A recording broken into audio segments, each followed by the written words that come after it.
en la carretera de la vida.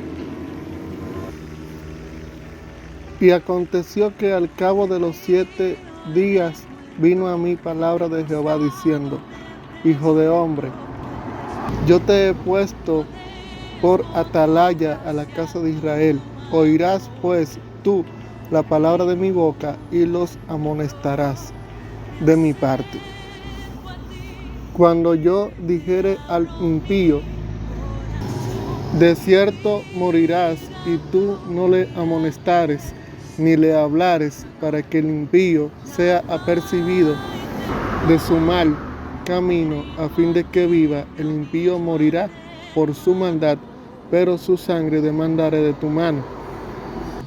Pero si tú amonestares al impío, y él no se convirtiere de su impiedad y de su mal camino, él morirá por su maldad, pero tú habrás librado tu alma.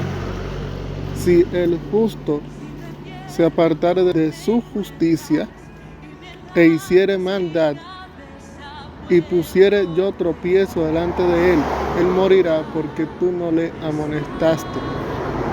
En su pecado morirá, y sus justicias que había hecho no vendrán en memoria, pero su sangre demandaré de tu mano. Pero si al justo amonestares para que no peque y no pecare, de cierto vivirá, porque fue amonestado, y tú habrás librado tu alma. Ezequiel capítulo 3, verso 16 al 21. El deber del atalaya.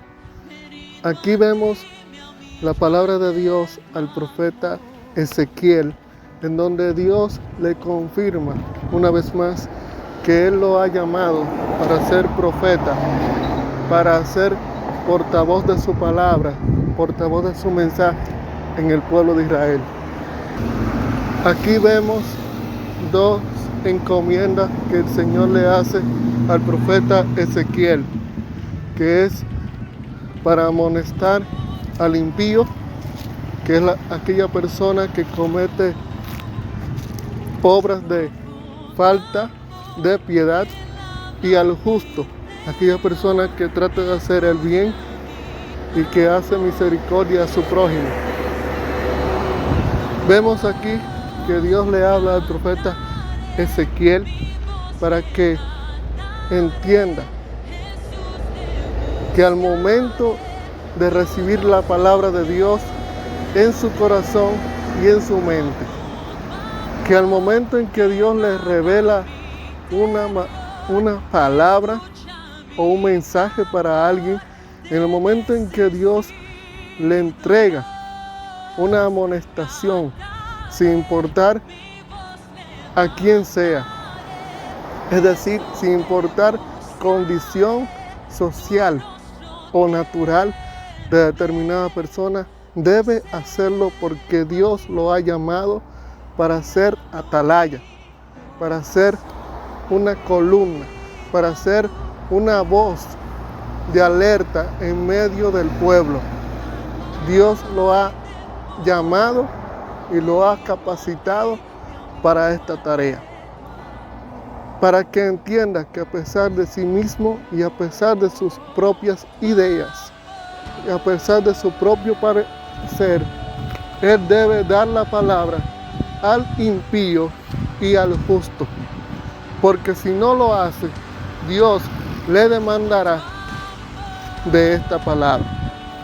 Asimismo, nosotros en este tiempo debemos dar la palabra que Dios nos envía a nosotros. Debemos hablarle a las personas el Santo Evangelio tal y como está escrito en las Escrituras, sin añadirle y sin quitarle. Es necesario que nosotros sigamos llamando al arrepentimiento de pecados para salvación, al arrepentimiento y conversión para salvación del alma. Y a aquellas personas que ya son líderes entre el pueblo en cuanto a la obra del Señor, si nosotros recibimos una palabra de amonestación, de alerta, de advertencia para esa persona, sin importar su posición, Debemos darla porque el Señor nos demandará a cuentas, nos demandará de esa palabra. Si esa persona comete pecado o está en pecado y el Señor nos revela determinado pecado o determinada acción o el fin de sus obras, y no las damos porque pensamos, bueno, tal vez yo esté equivocado, equivocada, tal vez sea idea mía, o tal vez no va a tomarla bien, o si nosotros tenemos miedo de que esa persona se ofenda o perdamos determinada amistad que podamos tener con ella o con él, nosotros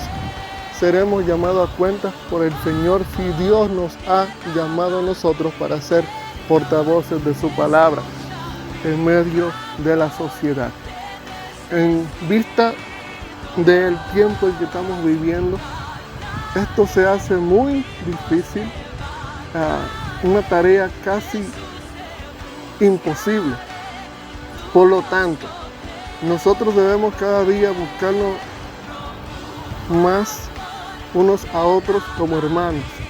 Si yo conozco a mi hermano que está en necesidad, si yo conozco a una persona que también ama al Señor de corazón sincero, debemos acercarnos a ellos y trabajar unos con otros en la obra del Señor. Tenemos que hacer, aleluya, hacer la obra de Dios. ¿Y cuál es la obra de Dios? La obra de Dios es que las personas crean en que Jesucristo es el Hijo de Dios que Dios envió para salvación de las personas al mundo, y que solamente por medio de Él tenemos salvación, perdón de pecados y entrada a la vida eterna. En este tiempo es posible que si nosotros nos propongamos el hacer la voluntad de Dios y ser una voz de alerta, de advertencia, para exhortación, edificación y consolación del pueblo, nos encontremos muchas veces peleando en soledad físicamente. Es posible que perdamos relaciones, que perdamos seguidores y que perdamos invitaciones o que perdamos respaldo de algunas personas. Pero lo más importante es tener el respaldo de Dios en nuestras vidas. Es tiempo de nosotros ser atalayas. Es tiempo de nosotros cumplir nuestro deber como atalaya en medio de nuestra sociedad. Así que en este día te exhorto a ti que en donde estás, en la congregación donde te encuentres, en la sociedad donde te muevas, en la comunidad donde residas, si el Señor te ha dado palabra a ti de amonestación, tanto para el impío, la persona que comete impiedad, y para el justo, la persona que hace el bien, si el Señor te da palabra de amonestación, tienes que darla. Si Dios te ha hablado, tienes que hablar. Siempre pidiendo sabiduría y revelación del Espíritu Santo para tener discernimiento y para dar el mensaje que Dios realmente quiere dar. Porque un alma no tiene precio y hay fiesta en el reino de los cielos cuando un pecador se arrepiente. No importa si sea una buena persona, no importa si es una persona de muy mal carácter. Si Dios te envía, Dios te respaldará en el mensaje. Dios te bendiga, Dios te guarde. Sigamos mirando al blanco Cristo Jesús, porque Él pronto volverá.